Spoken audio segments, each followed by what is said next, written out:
This is Do-Rag Wisdom here, folks, and I've lived in this city for close to 43 years, and one of the biggest banes on this city, besides the birther bastard Trump Putin, is the Daily News, the New York Daily News. Here it is, New York Daily News. We're gonna this is a middle of the road, I would say, to the right.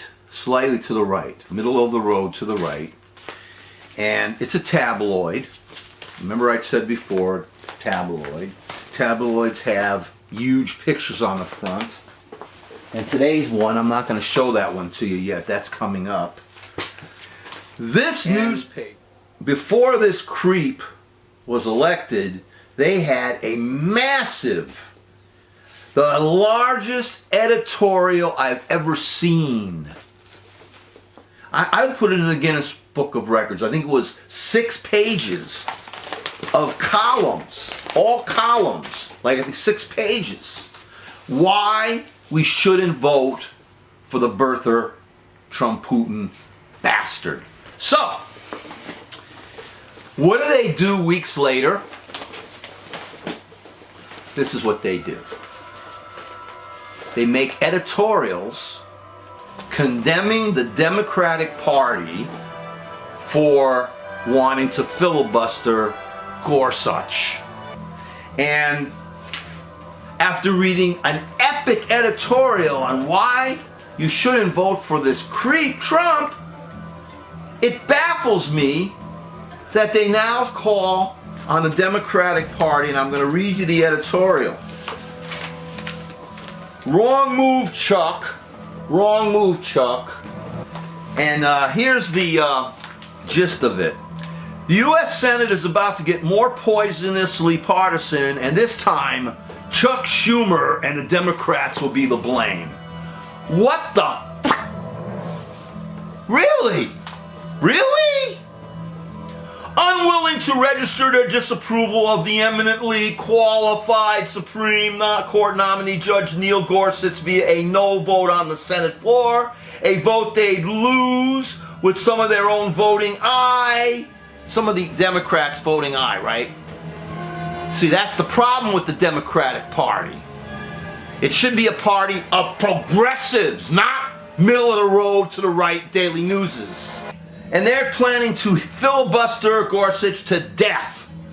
And I wish it was real death. Which could well put Republicans in the position of invoking the nuclear option, meaning they change the rules. Change the rules!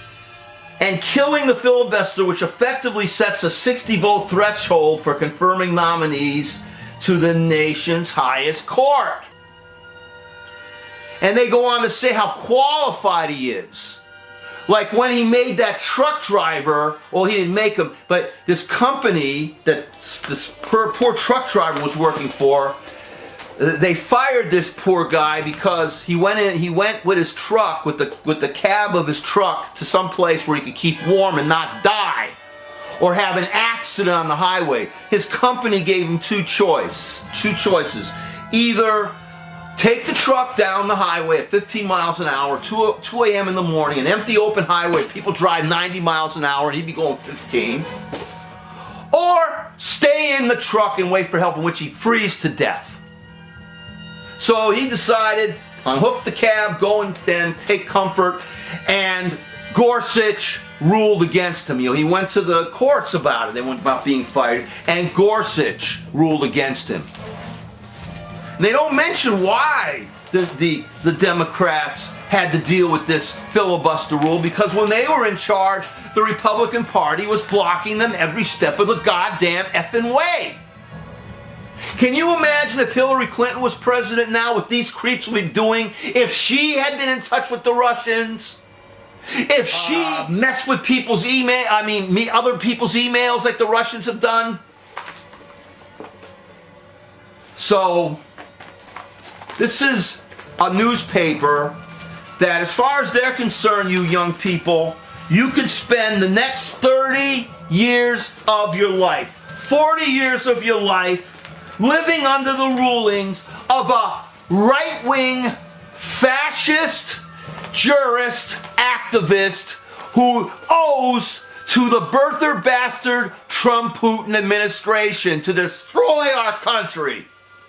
And here's a newspaper who, again, wrote the longest editorial against the presidential candidate I'd ever seen, and yet a few months later are saying we should let this crook, this Putin creep, this traitor, allow him to pick a Supreme Court justice that's going to be in your lives for 30 or 40 years. And you got one life, folks, not 2 or 3 or 4 or 5. Now, today's a classic. Today was a classic. Check out this cover.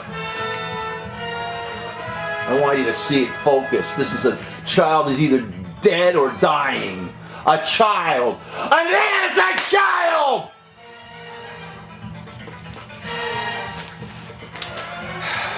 Yes, a few days ago, the birther bastard and his so-called Secretary of State decided, Bashar Assad, he's nothing. Don't worry about him. We shouldn't deal with him. We shouldn't have to, let him do his thing. We have other things that are more important. So he figured, like any bully of the playground would do if the teacher decides to ignore it. And I've been a teacher, and I know if a teacher ignores bullying, they are going to bully. So what does Assad do? He drops chemical weapons on this town in the north, in Syria north, killing 100 people, including children and babies. Innocent babies who came into this world to be murdered. And what does this creep say, according to this paper? It was Obama's fault. And we all know that Obama, President Obama, spent his entire administration trying to keep us out of war. To not send innocent people, young people, to be blown to bits. And maybe he made some mistakes. As far as I'm concerned, I felt the world was much more secure than I feel it is now. Because what this creep is doing now, without you knowing it, because they do everything behind closed doors now, is sending more troops into the Middle East. More of our people to be murdered. Because this is an incompetent creep who has his son-in-law making decisions. Who knows absolutely nothing. He should get his fucking nose out of it. So what does this creep do? He blames Obama. And Obama did what he could to keep us out of the war, out of more Middle East morass. And what does Trump do? He goes, don't go into Syria. Stay out of Syria. Make America great. Stay out of Syria. He kept sending out all these stupid tweets. We got a moron as president now. An idiot. A psycho who may blow up our entire planet, and I am keeping a butcher's bill. I am now keeping a butcher's bill of every person who is murdered by this creep Trump and his Putin backers.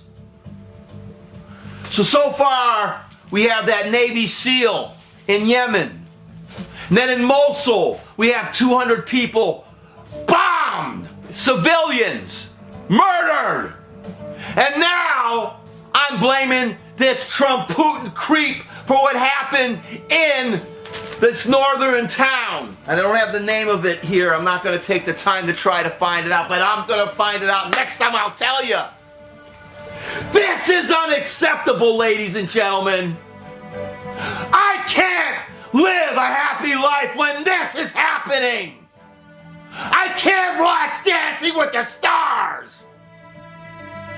or enjoy a wonderful day at Disney World when this is happening.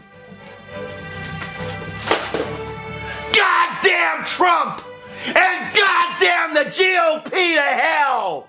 I'm keeping a butcher bill.